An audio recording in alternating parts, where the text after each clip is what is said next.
Hello everyone, আসসালামু আলাইকুম। কই মাছগুলো অনেক বড় বড় না?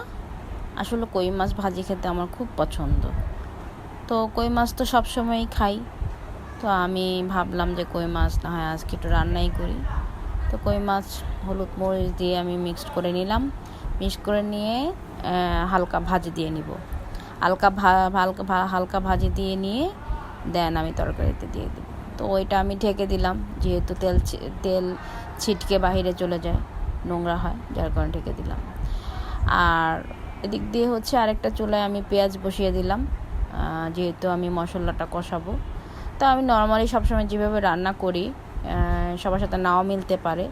তো আমি আগে প্রথমে সবজিটা ভেজে নিই, মানে পেঁয়াজের সাথে। তা আমি সবজিটা দিয়ে নিলাম, তবে লবণটা দিই আমি। লবণ আর হচ্ছে কাঁচা পেঁয়াজটা হালকা ভাজা হয়ে গেলে সবজিটা ভেজে নিই। পরের দিন নাড়তে থাকি, ভালো করে ভেজে নিই তেলে। ভালো করে ভেজে পরে দেন আমি একটু হালকা সস দিই। যেহেতু এটা বাইরের সস, আমি একটু তেলে ভেজেই নিই, একটু কষিয়ে নিই। তেলের মধ্যে একটু কষিয়ে নিলে ভালো হয়। তো আমি অ্যাকচুয়ালি সসটা দেওয়ার একটাই কারণ হচ্ছে ঝোলটা একটু আপনার আঠালো হয় এবং ঘন হয়। এই জন্য আমি সবসময় যে কোনো তরকারিতে আমি সস দিই, টমেটো সস। তো একটু হালকা পানি দিয়ে নিলাম। পানি দেওয়ার পরে তো আমি মশলাটা ভালো করে কষিয়ে নিব। কষিয়ে দেন একদম যখন ঝোলটা একদম মাখা মাখা, মানে তেলটা আর মশলাটা আলাদা হয়ে যাবে, তখন আমি এটাতে পানি ঝোল দিব আর কি। মানে ঝোলটা আমি যতটুকু মানে খাই ওই পরিমাণ মতন আমি পানি দিয়ে দিব। যদি দেখেন যে না কষানো হয়নি, তো হালকা একটু পানি দিবেন আবার। তা আমি ঝোলটা দিয়ে দিব, অলরেডি ঝোল দিয়ে দিছি। তো এখন এটাকে ভালো করে একটু মেখে ঝেঁকে বসিয়ে দিচ্ছি। এদিক দিয়ে দেখছি আমি আমার মাছটা হয়ে গেল কি না। দেখলাম যে মাছের এক পিঠ ভাজা হয়ে গেছে, তো আমি এটাকে উল্টিয়ে দিচ্ছি।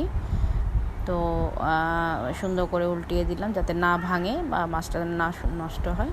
তো এদিক দিয়ে আমার তরকারিটা খুব সুন্দর হয়ে যাচ্ছে। তো এখানে কষানো হয়ে গেছে।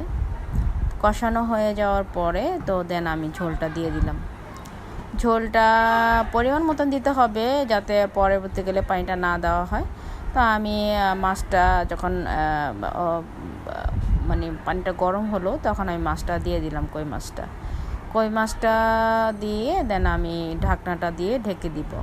আমি অ্যাকচুয়ালি ঢাকনাটা ঢেকে দিয়ে সবসময় রান্না করার একটাই কারণ ওরা ভাপ দিলে এটার ভিতরে আপনার মশলাটা যায়। তো এই ফাঁকে আমি বসে দিলাম। এই ফাঁকে আমি দেখলাম যে আমার ওয়াশিং মেশিনে কাপড় দেওয়া আছে, এটা আমি ওপেন করে দিলাম, মানে সুইচ টিপ দিয়ে দিলাম। তো দেন এই তো আমার আজকের তরকারি রান্না, মানে কই মাছ দিয়ে ঝিঙা আলু ঝোল করে, হালকা মাখা করে ঝোল করে রান্না করেছি। কেমন হয়েছে সেটা আপনাদের কাছে বিবেচনা করে দিলাম। Thank you.